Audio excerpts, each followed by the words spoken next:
এবং 30,000 কোটি টাকা হীরার বাজার। তো এই বাজারটাকে আসলে আমাদের বিভিন্নভাবে সংকুচিত হয়ে গেছে আমাদের এনপিআর এর, বাংলাদেশ ব্যাংক এবং বিভিন্ন নীতিমালার কারণে।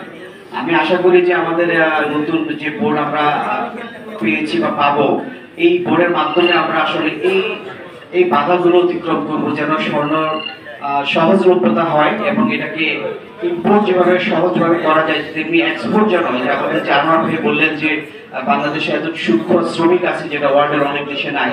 তো সেই ক্ষেত্রে আমরা এই সেক্টরটাকে আরো ব্যাপকভাবে কিভাবে সরকারি সীমাবদ্ধতাগুলোকে দূর করে আমরা নতুন উদ্যোগে এই জায়গাটাকে প্রতিষ্ঠা করতে পারি, যেটা আছে আমাদের পার্শ্ববর্তী দেশ ভারত, দুবাই, সিঙ্গাপুর, টার্কি আসলে যেভাবে গোল্ড ব্যবসা দিয়ে দেশটাকে সমৃদ্ধ করেছে, অর্থনীতিকে সমৃদ্ধ করেছে। আমরাও চাই যে বাংলাদেশকে আসলে আমরা এইভাবে আমাদের একটা সুন্দর জায়গায় নিয়ে যেতে। আপনারা তো জানেন বিকল্প কারেন্সি হিসাবে গোল্ডের বর্তমানে চাহিদা দিন দিন বেড়ে যাচ্ছে। গত 1 বছরে এটা ডাবল হয়েছে।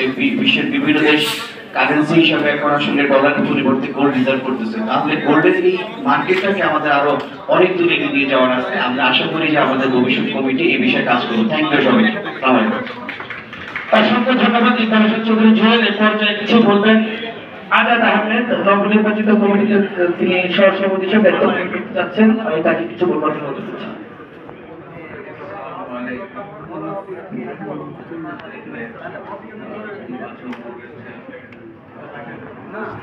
নির্বাচন বোর্ডের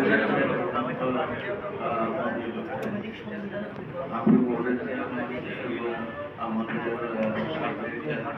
বর্তমান বর্তমান তিনি